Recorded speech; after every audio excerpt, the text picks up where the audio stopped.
históricamente nos ha pasado de ver hogares en donde las madres o las mujeres de la casa no saben prender la televisión, prender la computadora. Digo, esto va, por suerte se ha ido modificando, pero sí podían manejar perfectamente el lavarropa y la licuadora. Y los varones al contrario, no sabían cómo usar el lavarropa, pero podían andar perfectamente usando todos los controles remotos de la casa.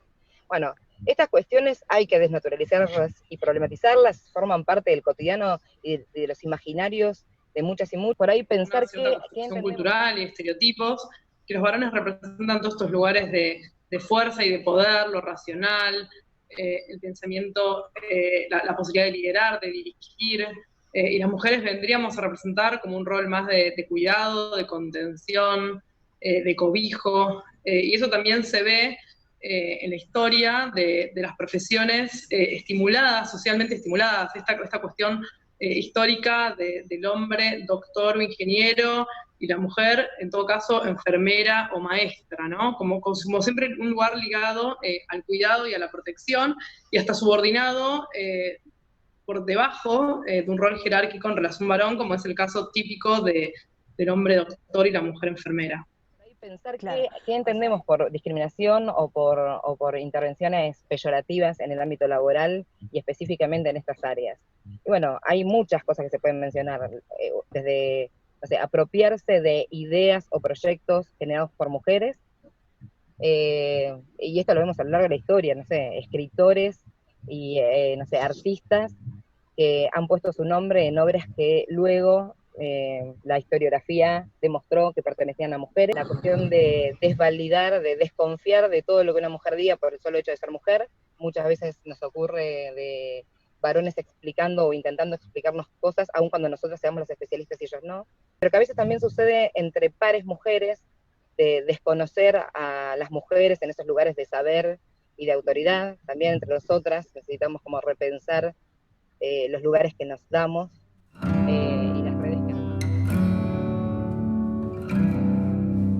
¿Qué tal? Buenas tardes. Bueno, nos encontramos en nuestro conversatorio sobre tus derechos y hoy para hablar de un tema muy novedoso en relación a lo que es las mujeres y la tecnología, digamos. ¿Cuál es la situación actual en la que se encuentra el género en relación a estos trabajos de diseño digital, de creación digital, de ciberseguridad? Digamos, ¿qué está pasando en la mujer en todos estos campos, en las matemáticas, en las ingenierías? Por eso estamos en comunicación con dos especialistas en esta materia que son comunicadoras feministas. ¿Qué tal? ¿Cómo están? Verónica Fulco y Cecilia Sabatino nos comparten hoy sus experiencias, su práctica diaria en relación a la docencia en estos temas y queríamos bastante conversar con ellas sobre qué situación es la que actualmente se encuentra la mujer en relación a las TICs. Así que, ¿cómo están, chicas? ¿Qué tal? Gracias por participar hoy de nuestro espacio. Hola, gracias por la invitación a participar de este espacio y a pensar estas cuestiones justamente en este contexto, además, donde las tecnologías y la ciencia están puestas sobre el tapete, ¿no? Seguro. Sí. Sí, muchísimas gracias por la invitación. Es un placer poder abrir estas discusiones aquí.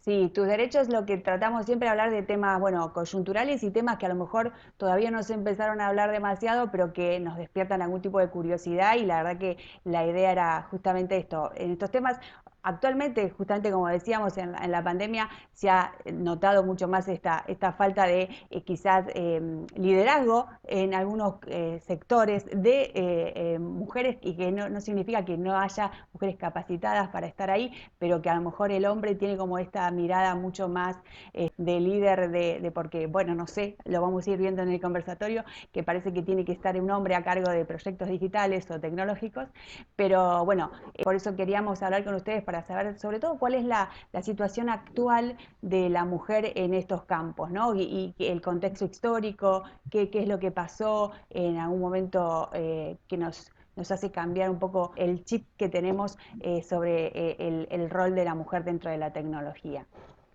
Así que si quieren Sí, arrancar. bueno, sí, pensando en lo que decías recién, hay como dos situaciones. Por un lado tiene que ver con una cuestión cuantitativa de presencia de mujeres en esas áreas, pero también tiene que ver con cuestiones cualitativas como el tema de la visibilización del trabajo de las mujeres en esas áreas, ¿no? Porque de hecho hoy hay mujeres que son líderes de proyectos de investigación, tanto científicos como, digo, de desarrollo de vacuna de COVID, sin ir más lejos, como tecnológicos, pero que posiblemente no gozan ni de los mismos accesos a financiamiento, ni a difusión de su trabajo, ni de legitimación de su trabajo también. Y en relación al ingreso a estos campos, bueno, sabemos que históricamente ha habido una división sexual del trabajo, que tiene que ver con la concepción histórica y patriarcal que ha habido de los roles de mujeres y varones, en donde ciertos campos del saber y de laborales han sido socialmente pensados o definidos como propios de varones o propios de mujeres, ¿no?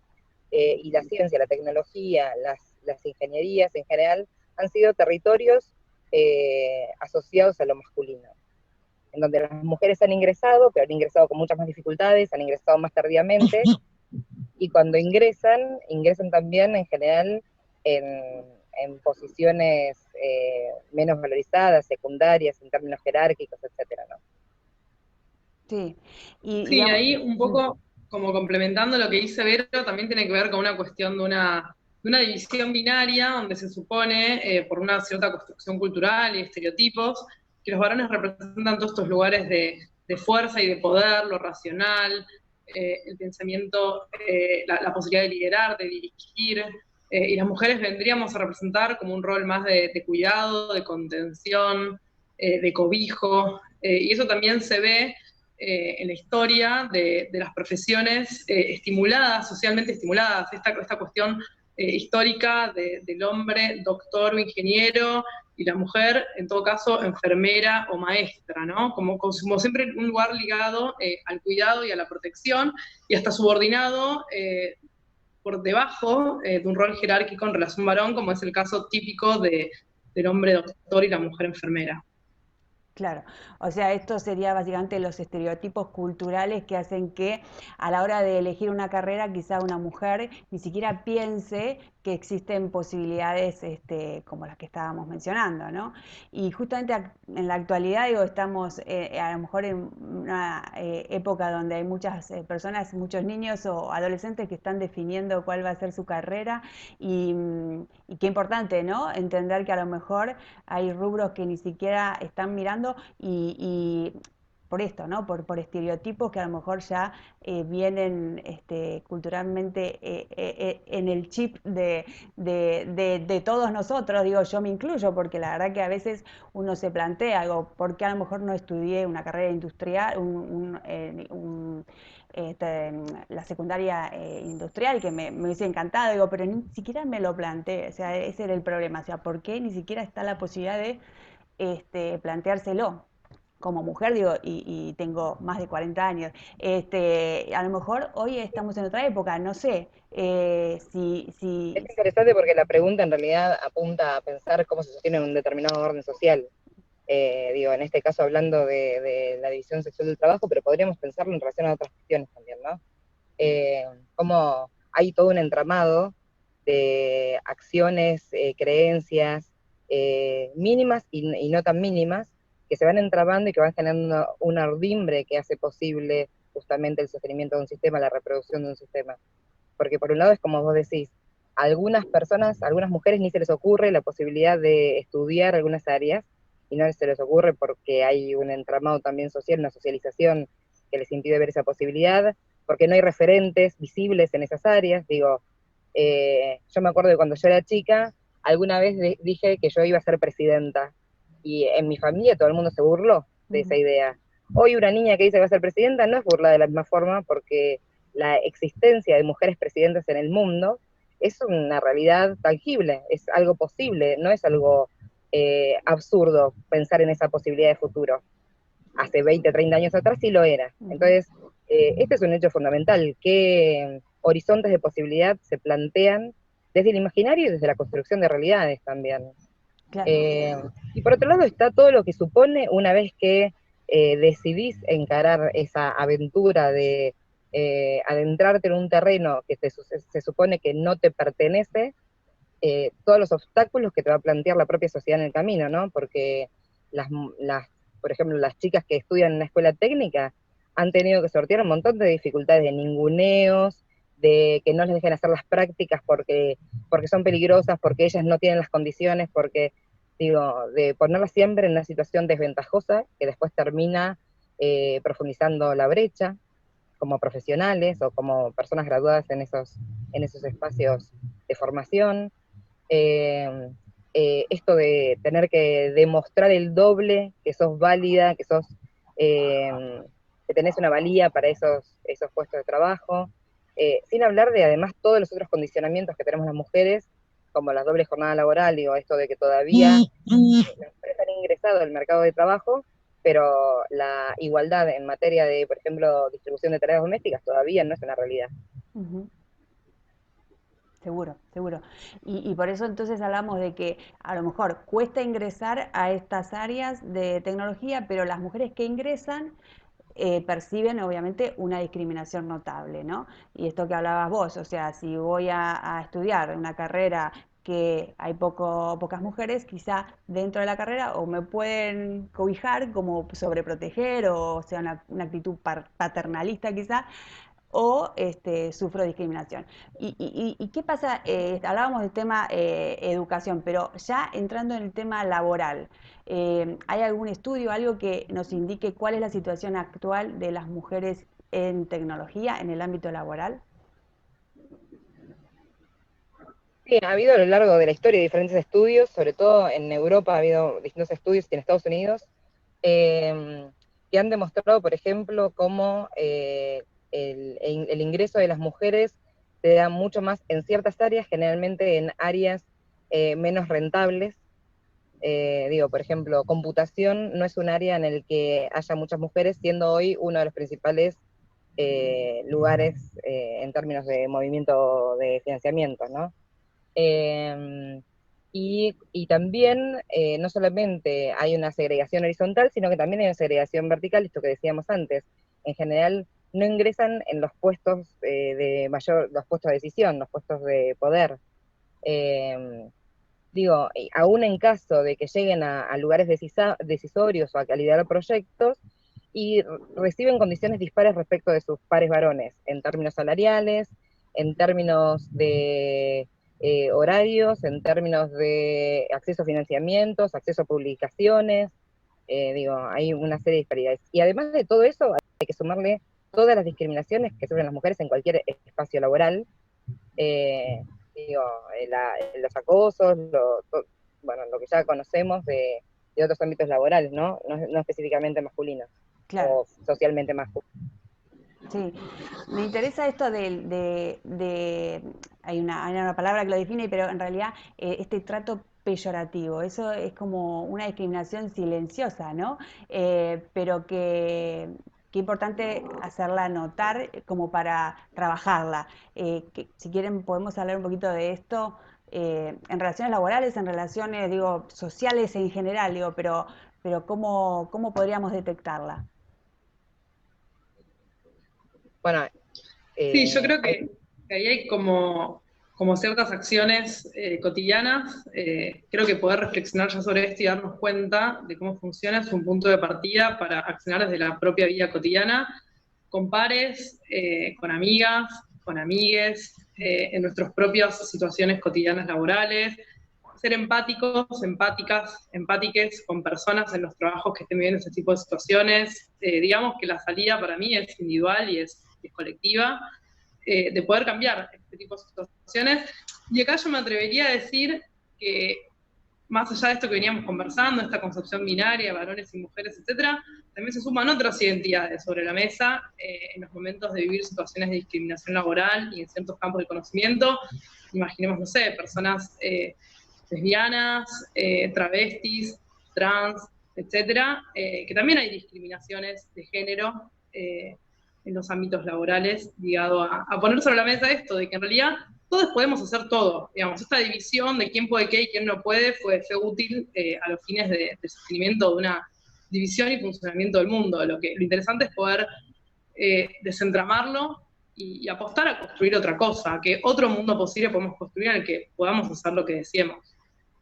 Y yo retomando lo que decía Ceci de la toma de conciencia, o sea, yo creo que lo que se necesita es un cambio cultural, y ese cambio cultural nos toca a todos y a todos, porque todas y todos y todos hemos sido socializados en esta cultura patriarcal, por lo menos desde una generación a esta parte. Y entonces es interesante ver cuáles son esos mecanismos que recién englobábamos en el trato peyorativo o en la discriminación, porque es la única forma de poder reconocerlos y modificarlos. Digo, hace un tiempo recuerdo que, por ejemplo, en relación a las pautas publicitarias, a las publicidades que había en televisión sobre todo, los organismos encargados el ente regulador en ese momento, de controlar, entre otras cosas, las situaciones de discriminación en la publicidad, habían decidido que antes de tener una postura punitivista frente a cualquier agencia publicitaria o empresa que discriminara en sus publicidades, habían preferido pensar que muchas veces algunas de esas violencias y esas discriminaciones se generaban justamente por naturalización de ciertos patrones, creencias, prácticas, y no o sea, por el no haber tenido la posibilidad de cuestionar o problematizar esas creencias y esas prácticas que venían dadas, en las que éramos socializadas, ¿no? Y entonces lo que planteaban como primera intervención, antes de aplicar una multa, era citar a la agencia de publicistas y a la empresa y explicarles por qué esa publicidad incurría en una situación de discriminación o de violencia. Y en muchos casos hubo modificación de las pautas publicitarias y de las formas de diseñar las publicidades, de pensar algunos patrones culturales que estaban repitiéndose y que no estaban buenos. Se generaban estas instancias que eran casi instancias de formación y de crítica. Y me parece que en relación a muchas prácticas, eh, sin intentar ser inocente en absoluto, en que además acá hay privilegios y hay quienes son conscientes perfectamente del ejercicio de poder que están haciendo a través de ciertas acciones y discursos, y que no es una cuestión de que no se habían dado cuenta. Sí me parece interesante, yo personalmente como docente apuesto a las transformaciones que se pueden dar a través de la educación. Claro. Del cambio cultural. Entonces, por ahí pensar qué entendemos por discriminación o por intervenciones peyorativas en el ámbito laboral y específicamente en estas áreas. Y bueno, hay muchas cosas que se pueden mencionar, desde, o sea, apropiarse de ideas o proyectos generados por mujeres, y esto lo vemos a lo largo de la historia, no sé, escritores y, no sé, artistas que han puesto su nombre en obras que luego la historiografía demostró que pertenecían a mujeres,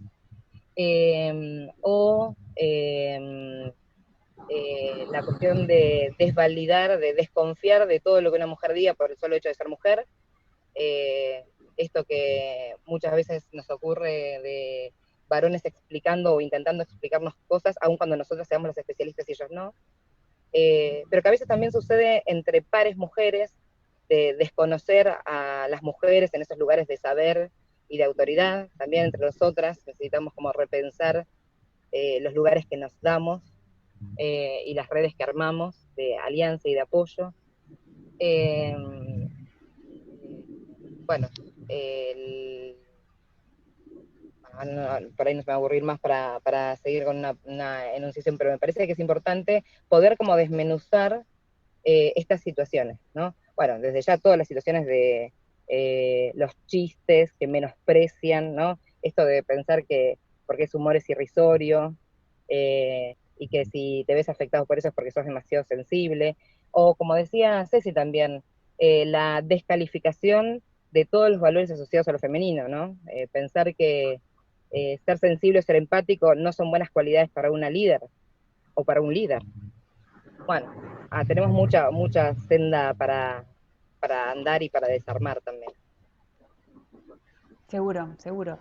Eso siempre está dentro de lo que cada uno de nosotros puede hacer, ¿no es cierto? Porque a veces le ponemos como que tenemos que hacer todo lo que depende de una política pública o depende de, pero también si estamos, por ejemplo, a cargo de un aula, qué importante el rol docente para enmarcar toda esta situación y quizá hay una generación nueva que está, bueno, que puede ser nutrida, digamos, de todo esto y generar el cambio. No sé ustedes dentro de la docencia si han tenido alguna experiencia concreta, algo que les haya puesto de la mirada, de decir, mira qué bueno esto, cómo capaz que tan fácil y cómo podemos revertir situaciones que antes, o a lo mejor la vivencia personal de cada una, era como imposible, ¿no? Me hiciste desacordar una frase de una película que por ahí la conocen, un documental que se llama La Educación Prohibida, Sí. donde hay una docente, justamente de las tantas entrevistadas en ese documental, que dice algo parecido a lo que acabas de decir, ¿no? Como ella dice algo así como, podemos echarle la culpa de todo al Ministerio de Educación, a las políticas públicas, al Estado, al sistema, pero también en el aula nosotros y nosotras podemos hacer la gran revolución, ¿no? Uh-huh. Yo soy de las que ven siempre el vaso medio lleno, así que soy de las que creen en estos cambios. Por supuesto, como decía Ceci también, creo que uno puede hacer intervenciones de lo individual, pero la fortaleza está en lo colectivo. Y me olvidé tu pregunta. No, que si han visto algún cambio, algo concreto que pudieron aplicar dentro de lo que es el conocimiento de ustedes como docentes dentro del aula, ¿no? Sí, yo creo que más allá, digamos, de las cuestiones específicas de género, en educación siempre se ven este tipo de cosas. Por ejemplo, la implicancia que tiene reforzar la autoestima de un estudiante, ¿no? No sé, pienso en ejemplos desde muy cotidianos como adolescentes que entraban a la clase de matemática diciendo yo, matemática no me gusta, no puedo, nunca, no voy a poder nunca, y que solamente reforzar su autoestima y generar también cierto placer en relación al aprendizaje de esas disciplinas, que genera todo un cambio, ¿no? En su desempeño. Recién dábamos un montón de ejemplos. Mostrar ejemplos de mujeres en esas áreas crea otro horizonte de posibilidades y es un espacio importante para promover desde la docencia. Promover los intereses en estas temáticas entre las estudiantes mujeres. Tener mucho también como un cierto control, una vigilancia epistemológica respecto de lo que hacemos, porque muchas veces incurrimos también en dobles morales o en dobles discursos, que tiene que ver con eso también, que aunque el trabajo de desnaturalizar estas cuestiones es un trabajo cotidiano, que no se hace de una vez en 10 minutos en una capacitación de 3 meses y ya salimos todos con un chip distinto.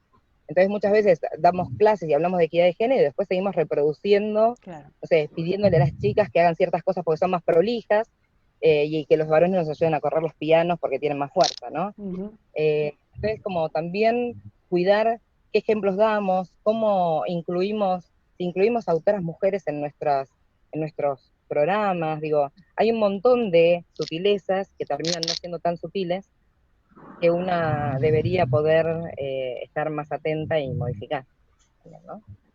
Sí, en mi caso concreto, trabajando en proyectos áulicos con el uso de nuevas tecnologías, siempre como con espacios docentes, intentamos como promover actividades que no dividan en cuestiones de género. Los varones tienen tales roles y las mujeres tales otros, sino que yo ya a partir desde las aulas, en mi caso con adolescentes, en trabajo por proyecto y con roles, donde todos puedan pasar por diferentes roles más creativos, más de pensamiento analítico, esto de pensar en inteligencias múltiples, ¿no? Inteligencias más analíticas, más creativas, más de resolución de problemas, y que esos roles o esos lugares son movibles, que no están fijos, cristalizados en personas específicas, o todos los varones tienen el rol analítico y las mujeres, no sé, el rol de coordinación y, no sé, tomar nota en el equipo, sino de mutar, circular, hacer experiencias, no sé, en laboratorio en materia de química, que eso se articule con otras materias, que sea algo que mute, que se mueva. Me parece que ahí está la clave, desanclarlo, desencasillarlo.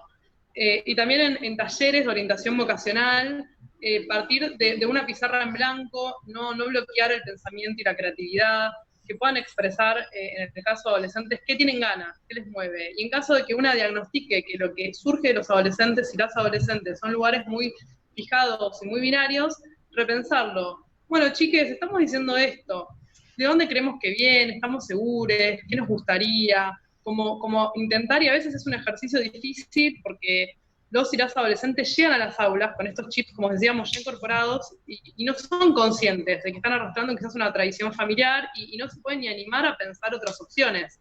El tema es que el aula sea ese espacio de apertura, aún con el costo subjetivo que eso puede tener, animarnos a decir algo que nunca nadie antes en nuestra familia ha dicho. Claro. ¿Qué nos pasa con eso? Creo que el rol docente ahí es acompañar esa salida de la voz, esa apertura del deseo, y obviamente después ir trabajando desde políticas públicas y desde acciones colectivas, en que, bueno, una vez que se abren esas puertas, que rompen con lo conocido, que tenga lugar en el mundo, y que no sean caminos vedados, porque después, como decíamos, el campo laboral lo nubla o lo cierra, sino que hay que seguir para adelante, y esa es mi posición al menos, y luchar por esta libertad de ir encontrando nuestros caminos y nuestros deseos en muchos ámbitos de la vida, y también los vocacionales, y dónde estar en el mundo y de qué manera.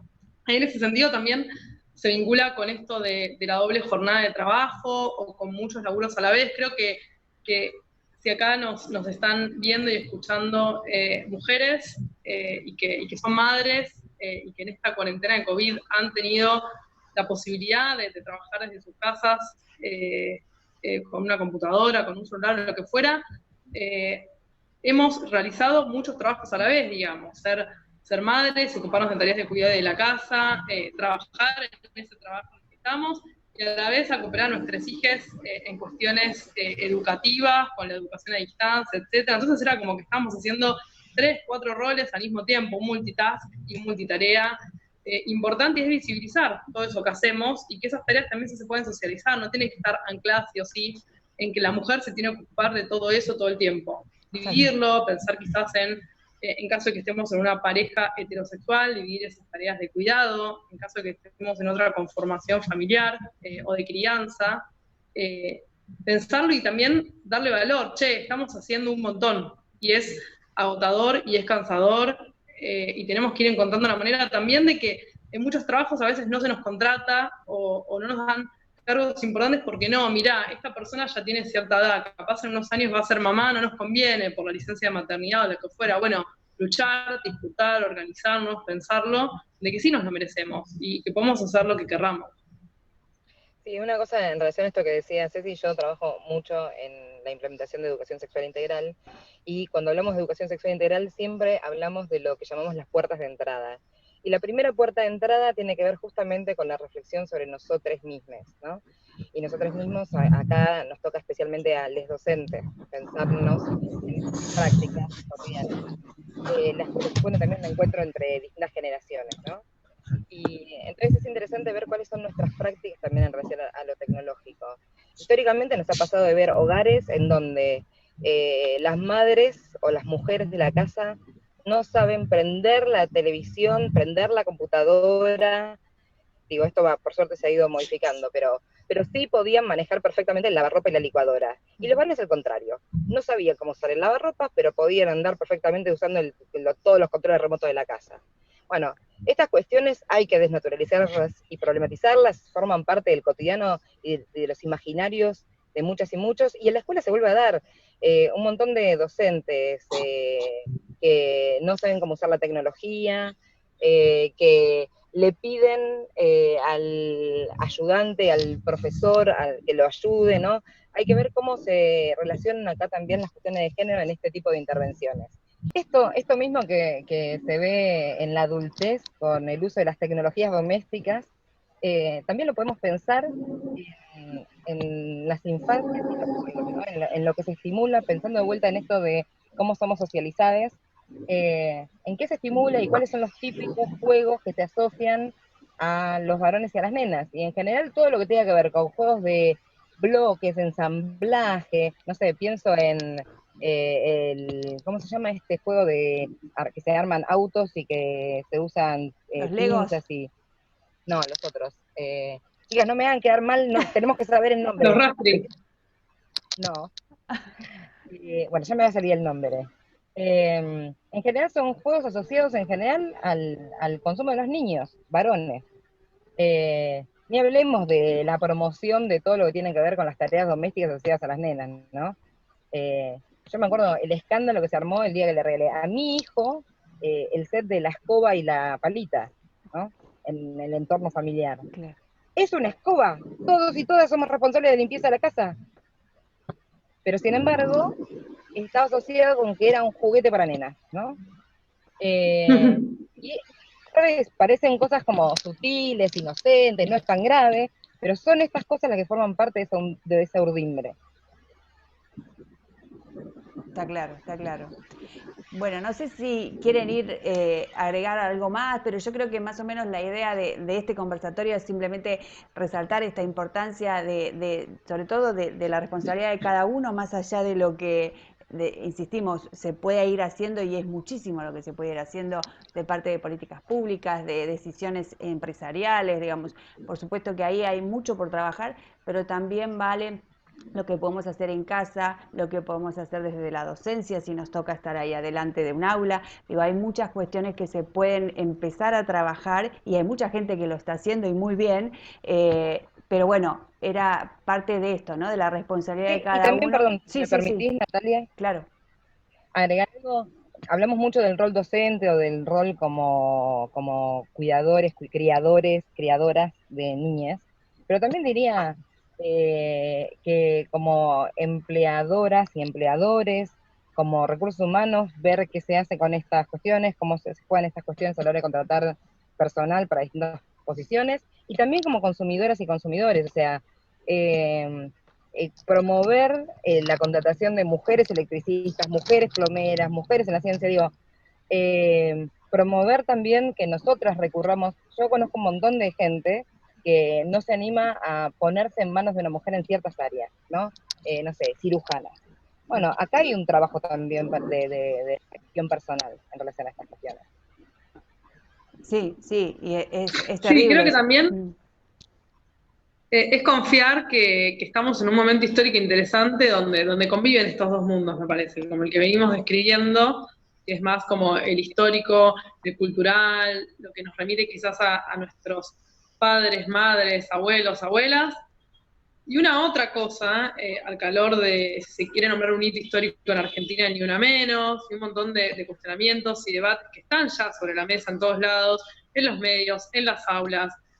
También quienes trabajamos en comunicación es qué materiales escribimos, producimos, ponemos en circulación, en formato visual, audiovisual, escritural, o sea, qué discursos promovemos y cuáles no, dónde los circulamos, etcétera. Pero hay muchos terrenos ya del debate social, cultural, político, educativo, que ya está poniendo esto en cuestión y que estamos conviviendo con un otro mundo, que viene a decir, bueno, ¿y por qué esto es así, no otro modo? ¿Cómo nos sentiríamos más cómodos y cómodas y cómodes? ¿Qué mundo queremos? ¿Cómo construir ese mundo que deseamos? Digamos, todo eso yo siento que convive y que estas fuerzas más, si se quiere, conservadoras y más nuevas y de cambio, están hoy sobre la mesa y que las vivimos en nuestra vida cotidiana.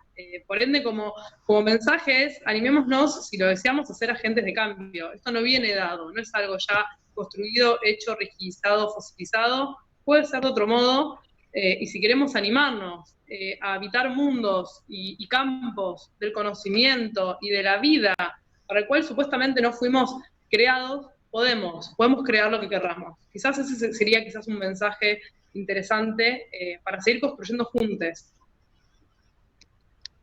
Importantísimo. No sé, Vero, si querés cerrar con algún comentario, alguna cuestión para arriba, para seguir trabajando, ¿no? No, me parece que ya esta invitación a ser agentes de cambio es un montón. Esto Ujú. de, insisto, en repensar los horizontes de posibilidad. Sí, coincido con Ceci también en que estamos en plena transición entre dos paradigmas, que las nuevas generaciones también impulsan fuertemente otras miradas. Eh, yo apuesto fuertemente a esa generación. Importante, importante. Así que si quieren elegir una carrera, cualquiera que esté en este proceso, por favor, que si tiene ganas que se incline por la ciencia, la tecnología, las matemáticas, la ingeniería, que va a ser un agente de cambio también, ¿no? Exacto. Bueno, muchísimas gracias, chicas. Un placer que hayan estado con nosotros, y esperemos que no sea la única vez, que vamos a seguir conversando seguramente de distintos temas que surjan en relación a esto tan importante, ¿no?, que venimos conversando. Cuando quieras. Muchísimas gracias de vuelta por la invitación. Un placer. Muchísimas gracias y estamos disponibles también por si tienen dudas o si nos quieren hacer preguntas. Acá estamos. Muchas gracias, muchas gracias. Hasta luego. Chau, chau. Chao. Bueno, muchas gracias por participar de nuestro conversatorio. Los esperamos nuevamente en una nueva convocatoria. Hasta luego.